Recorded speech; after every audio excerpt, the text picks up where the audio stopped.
Olá, olá investidores. Então, vou começar a fazer semanalmente, aí, toda sexta-feira, uma análise da semana para saber como que está a nossa precificação aí do Ibovespa, do BOVA11 particularmente, né, que a gente opera bastante, e com isso também vou falar das principais ações que compõem o índice, tá? Vou falar mais ou menos aí de umas 6, 7 ações que tem um peso aí de um pouquinho mais de 50% no índice. Então a gente vai fazer todas essas análises e também vou mostrar aí como que se precifica mesmo a bolsa de valores e o que vocês têm que olhar, tá? Então isso aqui não vai ser não vou falar nada sobre opções agora, né, que é o objetivo aqui do canal, mas fazer uma análise semanal e daí também tem muita coisa para falar de opções. Vou fazer outros vídeos sobre isso. Então vamos aqui para a apresentação. Então vamos fazer a análise semanal do mercado financeiro, começando aí do 10 de janeiro aí de 2025. Bem, diminuir aqui. BOVA11, tá? Qual que é a expectativa para o final de 2025? Bem, vamos fazer um cálculo aqui de expectativa. Os juros estava 15,58% ali dia 30 de dezembro, então você faz 117,27 vezes aí os juros futuro aí que era 15,58%, vai dar mais ou menos aí 135. Mas tem que colocar aí um prêmio de risco, então 3%, R$ 139 pro Ibovespa no final de 2025. Ah, João, mas eles erraram em 2024, os analistas. Calma aí. Eles colocaram com essa perspectiva aqui de DI futuro de, na época não era 15,58, era 10,33. Então, se tivesse mantido os juros futuro em 10,33%, projeção de lucro também se estivesse certa, eles teriam acertado e o BOVA hoje estaria 155, por exemplo. O problema foi que eles erraram as premissas, que são as premissas são 15,58%. Ou seja, se abaixar isso, esses juros futuros de 15,58 para, sei lá, 13%, não vai ser apenas 135 a 139, vai ser 155, 160, o BOV, entendeu? Se aumentar aqui, também, vamos supor que vá os juros futuros para 17%, aí também não vai ficar 135, talvez não fique nem 117, talvez fique em 107, 108. Então isso aqui é muito importante. Claro que também a projeção de lucro futuro, que hoje eles acham que vai ser das empresas de 10 a 12%. Se vier 0%, nenhum aumento no lucro das empresas, tende a também não chegar a esse valor de 139. Supor que não teve aumento, mas continua mantendo esses juros, provavelmente vai ficar ali na casa dos 128, 129. O maior, claro, é sempre o DI, tá? Porque isso afeta tudo, inclusive lucros das empresas, né? Mas claro que uma recessão também afeta a nossa bolsa, óbvio. Então a gente vai olhar as premissas e assim a gente tem uma ideia de semanalmente se o BOVA11 está justo ou não está e para onde que ele pode ir. Então vamos lá. Então falando isso, né, consideração inicial, os analistas fazem essa premissa. Por que eles erraram? Porque, apesar de ter um lucro maior do que eles previam para o ano de 2024, a premissa, os juros futuros era 10,32% em janeiro de 2024 e passou para 15,58%. Eles podem replicar 15,58% é coisa, tá? Claro que também você pode olhar outros IPCA+, por exemplo, mas a gente vai usar premissa de juros futuro de DI1F30 para 2030. Bem, comparativos de indicadores do BOVA11. Então, nessa semana aqui do 10 de janeiro, o BOVA11 fechou aqui mais ou menos, né, às 5h30, em R$ 115,98 e caiu, tá? Antes era R$ 117,27. Semana anterior eu coloco já dia 1º, né? Início do ano também 117,27. Então caiu um pouco, nada muito. O Ibovespa, preço sobre lucro hoje, né, não o projetado é muito menor que isso, tá 7,87, semana anterior 7,89, nada muito significativo. Aqui, muito importante, tá? Isso aqui também, porque que pode ter afetado essa queda, é o títulos americanos de 10 anos, que foi 4,78%. Antes era 4,54%. Ou seja, tá? Vamos voltar aqui, explicar bem certinho. Juros futuro dos Estados Unidos aumentou, tende a sair dinheiro daqui, tá? Não saiu muito, a gente confesso, não é o indicador mais importante da gente, mas ele talvez seja o segundo mais importante. Então saiu muito dinheiro daqui, porque eu prefiro, antes era 4,54%, agora é 4,78% que eu ganho em dólar. Tá? Então isso é muito importante, e isso precifica muito nossos ativos também. Petróleo Brent, tá? Importante também, porque a gente tem muitas empresas ligadas a commodities, principalmente a mais importante nossa, a Petrobras. Então 79, 74, e aqui, semana anterior e início do ano, 74 dólares. Aumentou 5, isso na teoria é bom pra gente. E minério do ferro, pegou esse aqui, tá? É só pra gente se basar mesmo, você pode pegar qualquer um. Se você fazer comparativo, isso que importa. Saiu de 103 e caiu para 98. Isso afeta também um pouco a precificação da Vale. Claro que eu acho que se rondar entre 95, mais de 95 dólares para Vale é excelente. E aqui que pega DI Futuro 2030, que eu acho que anda junto aí com títulos americanos de 10 anos, praticamente talvez um pouquinho mais importante. Caiu, ó, uma notícia pelo menos boa, de 15,58 para 15,32. Mas nessa semana chegou a cair para baixo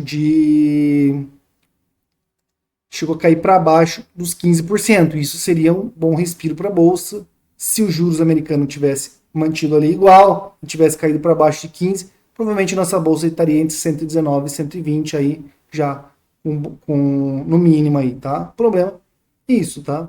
Juros aumentou e o nosso juros ainda está muito alto, 15,32. Acho que tem que cair aí para baixo dos 15%, talvez o ideal para baixo de 14,5% para andar a bolsa.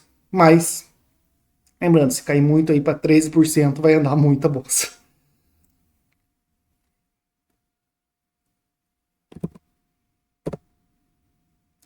Bem, eu vou falar das análises das ações, mas antes eu quero fazer um adendo aqui, tá? Eu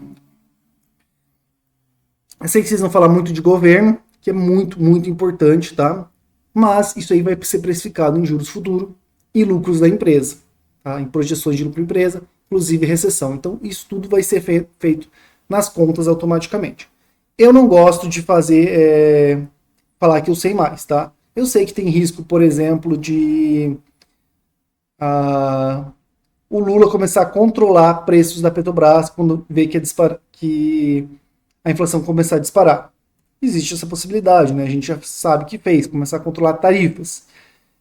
Mas aí, isso já está precificado provavelmente nos juros futuros de 15,32, que é hoje, tá? Então, claro que começa, se piorar isso, aumenta a taxa, vai 15,7, 15,8, 16, 16,5, 17, vai aumentando, tá? Então, cada vez que piora, a gente vai vendo que tem mais chance de acontecer isso, vai piorando, inclusive, em lucros da empresa, inclusive também em juros futuros, e isso vai abaixar a nossa bolsa.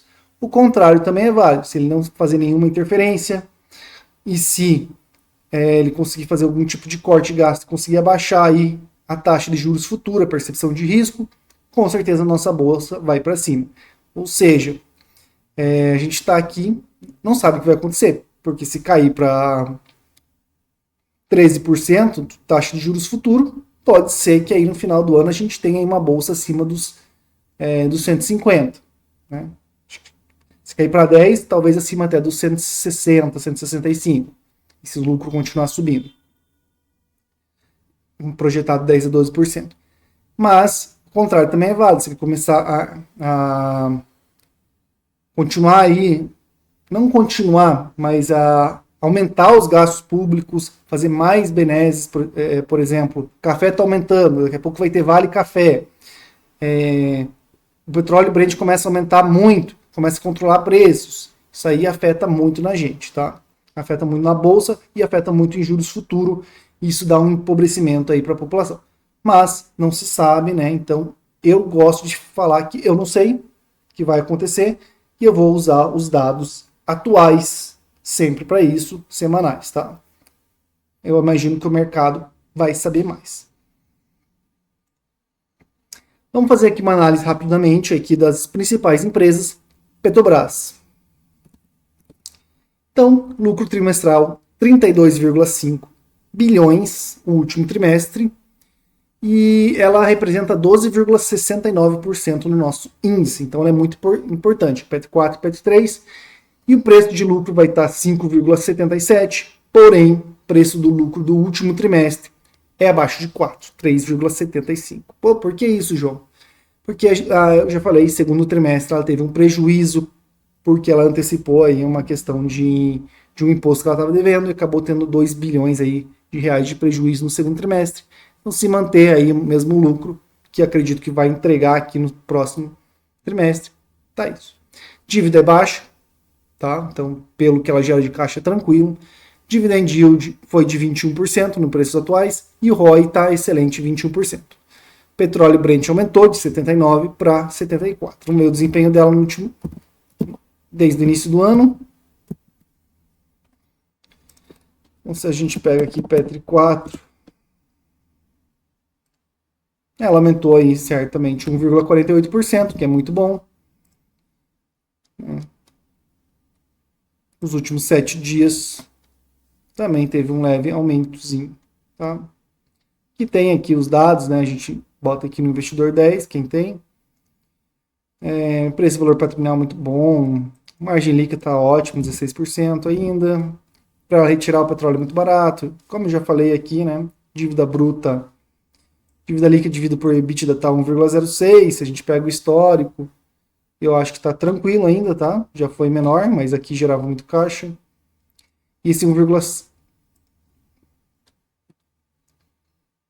Então, seria isso, tá? Na Petrobras, tranquilo, estamos bem.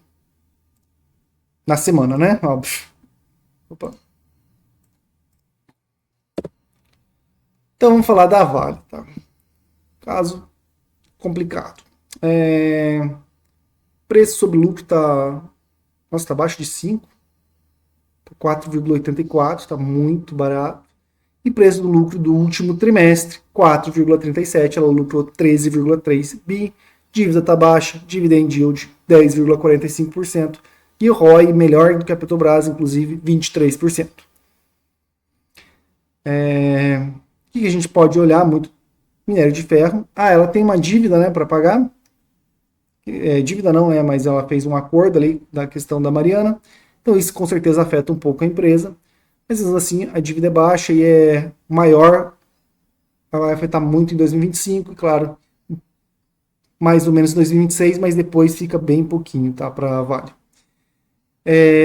Imagino que outubro, novembro, dezembro, que ela vai apresentar os resultados, vai ser melhor do que esse lucro trimestral de 13,3, então talvez ela ande um pouco. Minério de ferro está 98, estava 103, dólar 6,13 e estava 6,17. Não acho que tem muito mais o que falar. Não sei se vocês quiserem olhar um pouquinho o desempenho dela, né? Semana. Então, desde o início do ano, o desempenho foi queda de 5,54%. Vocês vão falar que é a mesma coisa que o minério de ferro. Claro que caiu um pouquinho o dólar também. Nos últimos 5 dias, 3,38% puxou para baixo. Então, eu acho que quando apresentar o resultado, se o minério de ferro estiver perto dos 100 dólares, ela volta a subir, né? Dificilmente fica nesse patamar. E aqui no status, no investidor 10, no caso, não sei se tem muita coisa para falar. Mas teve variação muito... Preço-valor até patrimônio está ok, né? Então ela está com resultados muito legais. E, não falei, né? Mas representa aqui 10,88% do BOVA11. Já foi maior, tá?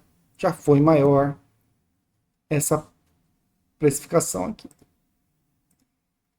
Para a próxima empresa. Bem, aqui eu vou Itaú, Tube 4 mais Itaúsa, acho muito parecido, tá 9,93%. E eu vou falar, né, eu acho que eles andam muito praticamente juntos, claro que tem uma variação pequena para quem é trade, né, mas para nossa análise aqui normal, a gente vai utilizar aí tal. A gente tem que olhar o lucro, né, se ele vai continuar igual, e o lucro trimestral do último mês foi 10 bi. Se a gente colocar preço sobre lucro 7,8 no ano, e considerando o último trimestre, se manter 7,6, dívida, colocar nada, né, aqui, dividend yield 7,77%, ROI 19%, excelente esse ROI também, né, então 3 empresas com excelentes ROIs, que são praticamente mais de 30% do BOV. Mas aqui o preço do lucro não está tão bom. Tem algumas notícias boas do Itaú, que ele está com mais dinheiro em caixa do que ele necessita. Pode ser que ele venha distribuir aí, faça um anúncio depois do resultado trimestral, agora do quarto trimestre, aí jogue até 4% a mais de dividendos extra, além do que ele vai dar para as pessoas normalmente, tá? Então, ele tem muito dinheiro extra que está lá e não está sendo usado.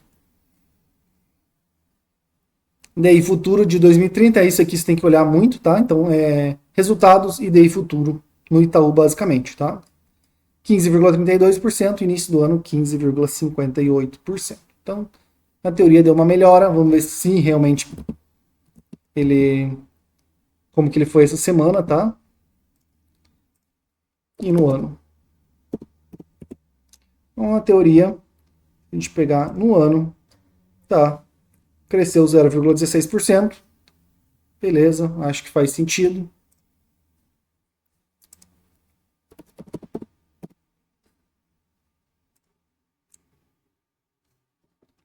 E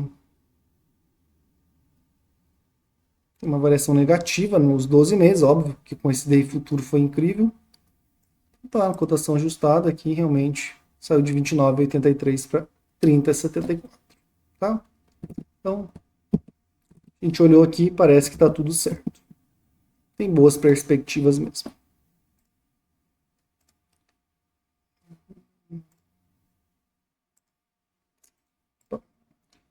Agora a gente vai falar um pouquinho da Eletrobras. Também, o lucro trimestral médio foi 2,5 bi, médio. Acho que pode ser até maior, tá? Preço do lucro 7,76, tem expectativas para melhorar. A dívida eu considero alta, não gosto muito. Dividend yield 3,67%, um ROI péssimo de 8%, mas tem uma tendência aí de melhorar, né, no princípio. E o DI futuro novamente, 15,32%, início do ano era maior. Vamos ver como que tá no ano Eletrobras. Eu uso as duas elétricas, né, que 3 e acho que a 6 está no índice, por isso que é 3,9%. Então, se a gente pegar aqui, pegar a Elet 3,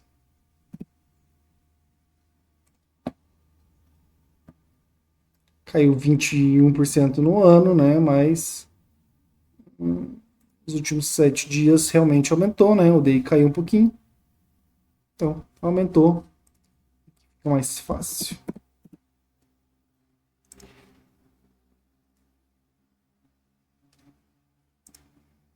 Na verdade diminuiu aqui, 0,20, não sei se entregou algum dividendo, né? Beleza. Então não está muito bom, mas também nada de estranho. Bradesco, o pessoal critica muito, né? Lucro trimestral 5,2 bi. Se a gente coloca aqui o preço sobre lucro está 8,2, porém o preço sobre lucro do último trimestre 5,7, ou seja, se continuar lucrando isso aqui, que seria a tendência, né? Tem um bom lucro, tá? Ele está melhorando. Bradesco 3,66% do peso do índice. Dívida aqui não se aplica, mas também não vai conseguir distribuir mais, não. Dividend yield 9,84%. ROI péssimo 8%, mas se for do último trimestre, aí já está passando dos 12%. Olhada aí futuro, 15,32 para 15,58.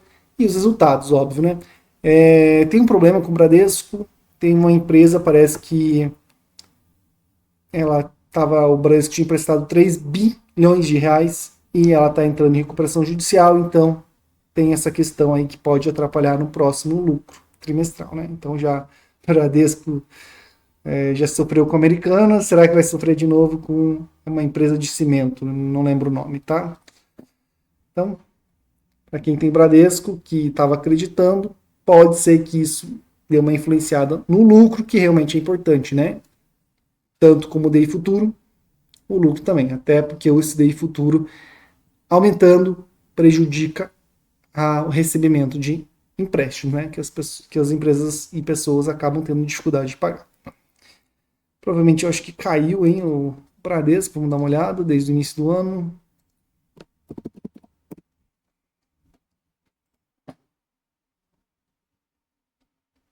Vou pegar os últimos 7 dias aqui. Os últimos 7 dias até subiu um pouquinho, né? Praticamente igual, 11, 18. Não sei quanto que tá aqui no. Ele paga dividendos, aqui a cotação não é ajustada, tá? Então, aqui ela é uma cotação ajustada, se eu colocar cotação padrão, mas não teve, né? E aqui tá a cotação de 11,20 e aqui tá a cotação. Opa! De 11,20 também. Princípio deveria estar parecido. Caiu um pouquinho, tá? 0,81%, nada muito grave, até porque o DI caiu, né? Então, mais ou menos isso, mas também teve os juros americanos subindo, então gera um pouquinho de saída de investidores estrangeiros. Mas lembre-se que o mais importante que isso é curtíssimo prazo, né? Acho que depois de um mês você vai entender que DI futuro e lucro trimestral vai ser o que realmente importa, tá? Para esse banco.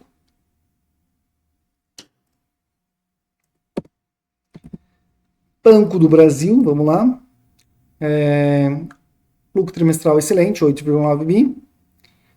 Preço sobre lucro aqui está 4,36. Achei estranho, tá? Cada indicador diz uma coisa.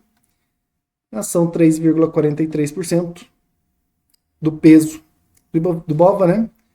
Se botar o último trimestre, continuar com esse lucro, preço de lucro aí de 4, excelente. Dívida não coloco, né? Dividend yield de 10,7%, então ela entrega muito. DIF 30, de 15,32 para caiu, né? Era 15,58, 15,32. Deveria fazer ela subir um pouquinho, mas isso não, pelo menos aí em questão de 2 meses, tá?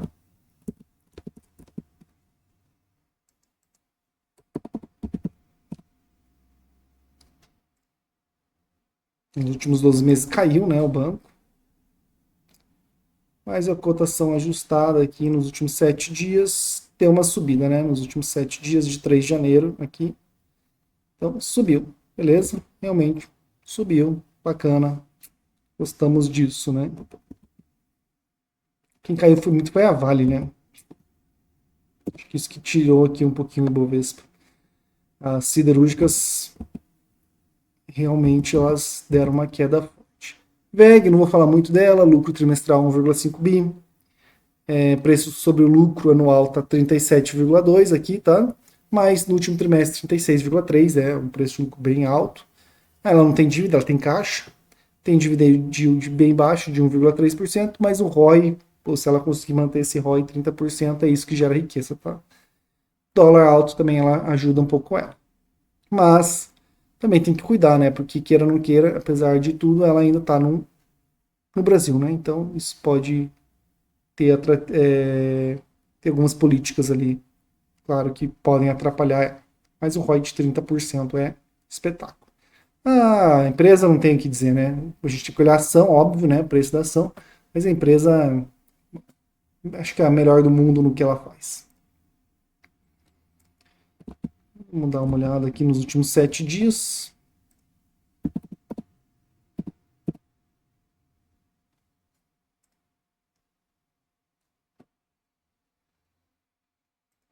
Tinha que ter um ano, né? Então subiu também um pouquinho, né? A cotação aqui. 52,32 para 53,42. Aqui é legal, né? Rentabilidade mensal, né? -8. Mas em um ano subiu bastante, né? 49. 10 anos também ela entregou muito, né? 976%. Bem acima do CDI. Real 522%. Legal.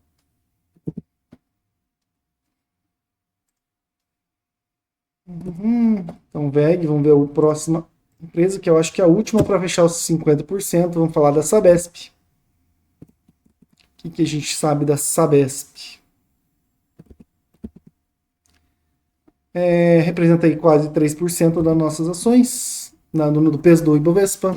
Lucro trimestral médio 2,3 bi. Médio, tá? Eu coloquei porque tem alguns probleminhas aí também. Então, preço sobre lucro 6,41. Dívida eu considero baixa, tá? Média para baixa. Dividend está baixo, 1,6%, mas promete mais. ROI excelente, 24%. E aqui a gente, de novo, usa juros futuro, né? Que caiu um pouco, então vamos ver como que ela... como que aconteceu aí no Sabesp nos últimos tempos, né?